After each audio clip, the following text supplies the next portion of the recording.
Hello, আসসালামু আলাইকুম। সবাইকে স্বাগতম জানাচ্ছি আমার আরেকটি নিউ ব্লগে। আশা করছি আপনারা সবাই ভালো আছেন এবং আপনাদের দয়ায় আমিও আলহামদুলিল্লাহ ভালো আছি। গত কয়েকদিন ধরে কোনো ব্লগ দিতে পারছিলাম না, বিকজ বাসায় সবাই অনেক অসুস্থ। যেহেতু এখন সিজন চেঞ্জ হচ্ছে, তাই ভাইরাল ফ্লু এর কারণে বাসায় প্রত্যেকটি মানুষই খুবই অসুস্থ হয়ে পড়েছে। তার সাথে আমি নিজেও অসুস্থ হয়ে গেছি।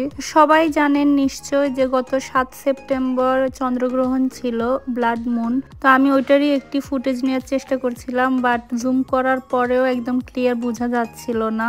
তারপর নেক্সট ডে মর্নিং আমার মেয়েকে নিয়ে স্কুলে চলে গেলাম আবারও ডেইলি রুটিন অনুযায়ী। তো এখানে অনেকগুলো বেবি ছিল, কান্না করছিল। অ্যান্ড আজকে আমার মেয়েটাও কেমন যেন একটু মুড অফ ছিল, সে থাকতে চাচ্ছিল না আমাকে ছাড়া। তো আমি তাকে অনেকটা বুঝিয়ে শুনিয়ে তাকে রেখে এসেছি, তবুও একটু কান্না করেছিল।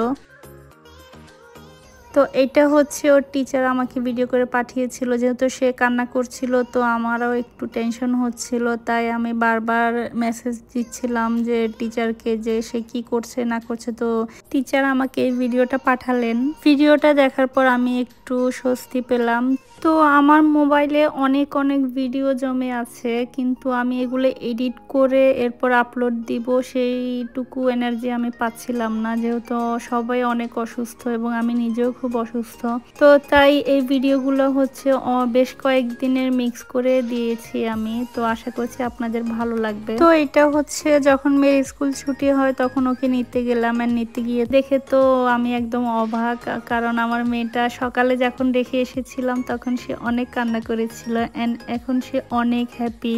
এন্ড সবচেয়ে মজার বিষয় ছিল, সে যখন বেরিয়ে যাচ্ছিল তখন সে তার টিচারকে অনেক একদম হাগ করে কিস করে, মানে কি একটা অবস্থা, ওইটা দেখে আমার খুবই ভালো লাগছিল। তো এরপর স্কুল থেকে এসে আমরা মামে কাজে লেগে গেলাম। যেহেতু মেয়েকে স্কুল আনা নেওয়া সবকিছু নিয়ে এত বেশি ব্যস্ত ছিলাম যে গাছে পানি দেওয়াই হতো না। তো এই কারণে আমার গাছগুলো অনেকটা মরে গিয়েছে। তো ভাবলাম যে যেই টমেটোগুলো পেকে গেছে ওগুলো আমি ছিঁড়ে নিয়ে নেই রান্না করার জন্য।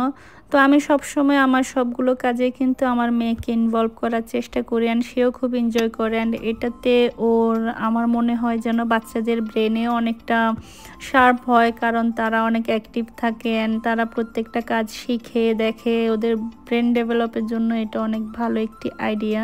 তো আপনারাও চেষ্টা করবেন ঘরের কাজগুলো করার সময় টুকিটাকি একটু বাচ্চাদেরকে ইনভলভ করতে।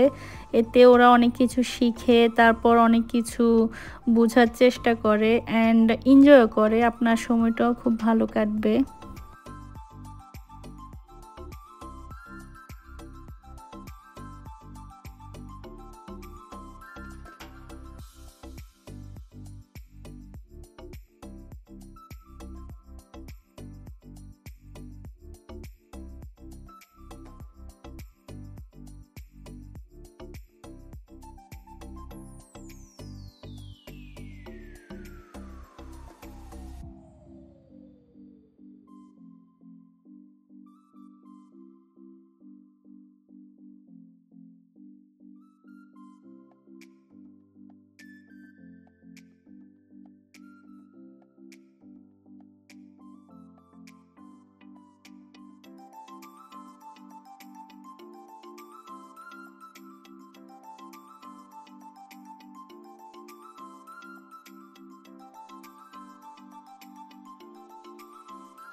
তো হারভেস্ট করা শেষ। এটা ছিল পরদিন সকালে। আমি আমার মেয়েকে স্কুলে দিয়ে একটি কফি শপে গিয়ে নাস্তা করে নিলাম, দেন ওকে আবার নিতে আসলাম। অ্যান্ড যখন ওকে নিতে আসলাম দেখলাম যে সে খুবই এনজয় করছিল। আমি অ্যাকচুয়ালি গেটের বাইরে দিয়ে উকি ঝুঁকি মেরে দেখছিলাম। তো আজকে তার বাবাও এসেছে তাকে নিতে, অ্যান্ড সে তো এটা দেখে খুবই খুশি হয়ে যায়, একদম বাবাকে দেখে ঝাঁপিয়ে পড়ে। তো সে এখন আমাদেরকে দেখেনি, বাট আমরা তাকে অনেকক্ষণ ধরে উকিঝুঁকি দিয়ে দেখছিলাম, কারণ যেহেতু আমরা আগেই চলে এসেছি ছুটি হওয়ার, ওই যে সে আমাকে দেখে গেল। তো ওর হ্যাপিনেস দেখলে আমাদের যে কি আনন্দ লাগে, কি যে শান্তি লাগে, মানে এটা বলে বোঝানোর মতো না। অ্যান্ড আজকে ওর জন্য সারপ্রাইজটা ছিল হচ্ছে ওর বাবা, অ্যান্ড এটা তো তার জন্য বেস্ট সারপ্রাইজ ছিল।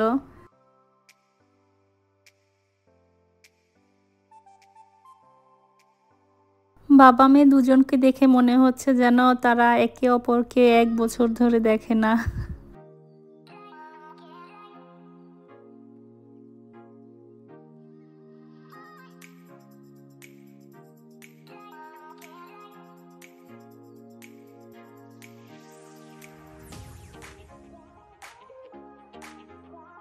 দেন এটা হচ্ছে পরদিন সকালবেলায় প্রচুর বৃষ্টি হয়েছিল। তো আমার মেয়ে ছাতা নিয়ে আসবে।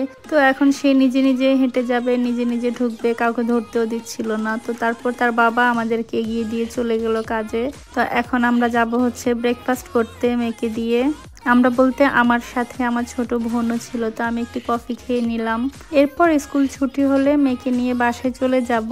অ্যান্ড আজকে বিকেলে আমাদের এক জায়গায় যাওয়ার প্ল্যান আছে, তো আপনাদেরকে বলবো, আপনারা দেখতে থাকুন। অ্যান্ড যেতে যেতে এই ফুলগুলো দেখে আমার খুবই ভালো লাগছিল, যেহেতু সকালবেলা বৃষ্টি হয়েছে, তো ভিজা ভিজা গাছের উপরে এই সাদা সাদা ফুলগুলো দেখতে তো আমার খুবই ভালো লাগছিল। তো আমি জানি না এই ফুলগুলোর নাম কি, কেউ যদি জেনে থাকেন অবশ্যই আমাকে কমেন্ট করে জানাবেন। এন্ড এটা হচ্ছে আমাদের বাসার সামনেই, খুবই সুন্দর লাগছিল দেখতে, একদম গোলাপের মতো। তো এটা হচ্ছে বিকেল বেলার ভিডিও। এন্ড আমরা এখন যাব হচ্ছে আন্টির বাসায়। তো আন্টির বাসায় গিয়ে আপনাদেরকে বলছি যে কেন যাচ্ছি। তো যেতে যেতে এত বেশি চারদিকে ফুল, এত রকমের ফুল কালারিং, একদম দেখে আমার খুবই ভালো লাগছিল। তো আমি ভাবলাম যেতে যেতে ভিডিও করতে করতে যাই। তো এই ফুলগুলো খুব সুন্দর, একদম কালারফুল, হোয়াইট অ্যান্ড পিঙ্কের মধ্যে, কিন্তু আমি এইগুলোরও নাম জানি না। অ্যাকচুয়ালি ফুলের ব্যাপারে আমি খুব তেমন একটা আইডিয়া নেই। তো আপনারা কেউ জেনে থাকলে অবশ্যই আমাকে জানাবেন। অ্যান্ড এইখানে কালারিং পাতাগুলো দেখে খুবই ভালো লাগছিল। তো ওইদিকে যেতে যেতে ওই যে আমার বোনের টিচারের সাথে দেখা হয়ে গেল স্কুলের। তো ওখানে কিছুক্ষণ গল্প করে আবার আমরা রওনা দিলাম। তো সামনে যেতে যেতে দেখলাম যে একজন এমপ্লয়ি কাজ করছিল। ওই যে দেখুন, কি ভেবেছেন সত্যি সত্যি এমপ্লয় ছিল? অ্যাকচুয়ালি আমিও প্রথম এটাই ভেবেছিলাম যে একটি লোক কাজ করছিল। তো সেকেন্ড টাইম যখন আমি এই জায়গা দিয়ে পাস হই তখন আমি বুঝতে পেরেছি যে এটা অ্যাকচুয়ালি কোনো মানুষ না, এটা ছিল একটি পেন্টিং। অ্যান্ড এত পারফেক্টলি করেছিল পেন্টিংটা যে বোঝাই যাচ্ছিল না যে এটা রিয়েল কি ফেক। এরপর যেতে যেতে এই ফল গাছটা দেখেছিলাম। তো এটা দেখে আমি অ্যাকচুয়ালি বুঝতে পারছিলাম না যে এটা কি ফল। এটা না তো অ্যাপল আর না পেয়ারা গাছ। অ্যাকচুয়ালি আমি নিজেও জানি এটা কি গাছ ছিল। যাই হোক, এই তো আমরা আন্টির বাসার কাছাকাছি চলে এসেছি। তো এখন অনেকের মনে প্রশ্ন জাগতে পারে যে আন্টিকে। আন্টি হচ্ছে, আমরা সেম বিল্ডিংয়েই ছিলাম। আন্টির বাড়ি হচ্ছে সিলেট। তো অনেক বছর আমরা একই বিল্ডিংয়ে ছিলাম। অ্যান্ড আন্টির ছেলে মেয়ে দুজনেই আমরা একসাথে কলেজে পড়ালেখা করেছি এইখানে। তো এখন আন্টিরা বাসা কিনে এখানে চলে এসেছেন। অ্যান্ড আন্টির বাসাটা আমার খুবই ভালো লাগে, কারণ এটা হচ্ছে একদম নিচতলা, পুরা বাংলাদেশের মতো লাগে, মনে হয় যেন এটা একটি উঠান। তো এখানে আন্টি, যেহেতু আন্টির কিনা বাসা, তাই আন্টি ইচ্ছে মতো একদম গার্ডেনিং করে। অ্যান্ড খুবই সুন্দর লাগে দেখতে। কলা গাছ, তারপর পেঁপে গাছ, কুমড়া গাছ, এরপরে যত ধরনের গাছ আছে সবই লাগিয়েছেন আন্টি। অ্যান্ড দেখতে এত বেশি সুন্দর লাগে, আমার কাছে এমনিতেও গার্ডেনিং খুবই ভালো লাগে। তো এখানে আন্টির প্রত্যেকটি গাছে একদম ফলমূল ধরে আছে। তো এটা দেখে কার না ভালো লাগে বলেন তো। এই যে পেঁপে গাছটা অনেক বড় হয়ে গেছে মাশাআল্লাহ, আর ওইদিকে কলা গাছটাও বড় হয়ে যাচ্ছে। তো আন্টির বাসাটা মোটামুটি অনেক খোলামেলা, একদম সামনে উঠানের মতো। অ্যান্ড এই জায়গাটাও ওপেন ছিল, বাট যেহেতু আমাদের আকসা বুড়ি বড় হয়েছে অ্যান্ড অনেক দুষ্ট হয়েছে মাশাআল্লাহ, তো সে বারবার এখান দিয়ে হেঁটে হেঁটে চলে যায় গেটের দিকে। তো গেটটা প্রায় সময় ওপেন থাকে, তাই অনেক রিস্কি ব্যাপার। এজন্য আঙ্কেল বুদ্ধি খাটিয়ে এইখানে কাঠ দিয়ে বেড়া দিয়ে দিয়েছেন, যাতে করে সে বেরিয়ে না যায়। তো এখানে আন্টির নাগামরিচের গাছটা দেখে খুবই ভালো লাগছিল। অনেকগুলো সুন্দর সুন্দর নাগামরিচ ধরেছে। অ্যান্ড আসার সময় আন্টি আমাকে একটি দিয়ে দিয়েছিলেন। ওইদিকে এই গাছটাতে এত মরিচ ধরেছে। অ্যাকচুয়ালি এটাকে আমরা ধানুয়া মরিচ বলি, অন্যরা কে কিভাবে বলে আমি জানি না। অ্যান্ড যেই কাজে আমরা এসেছিলাম, এই যে আমার বোন, সে হাতের কাজ শিখবে, হঠাৎ করেই তার শখ হয়েছে। তো আন্টির বাসায় আসলাম, আন্টি যেহেতু পারে তাই আন্টি দেখিয়ে দিচ্ছিলেন। তো ওইদিকে আন্টির ছেলের বউ মানে বুশরা আমাদের জন্য নাস্তা নিয়ে এলো। তো এইখানে তো আন্টি বিজি হয়ে গেল, আমাদের জন্য অনেকগুলা শাকসবজি রেডি করছিল বাসায় আনার জন্য। তারপর সবকিছু নিয়ে আমরা এখন বাসায় চলে যাব, যেহেতু আমার বোনের আরবি ক্লাসও আছে। তো আমাদের একটু তাড়াহুড়ো করে বাসায় চলে যেতে হচ্ছে। তো আশা করছি আজকের ব্লগটা আপনাদের ভালো লেগেছে অ্যান্ড ভালো লাগলে অবশ্যই আপনারা like comment share and subscribe করতে ভুলবেন না। টিল দেন সবাই ভালো থাকবেন, সুস্থ থাকবেন। আল্লাহ হাফেজ।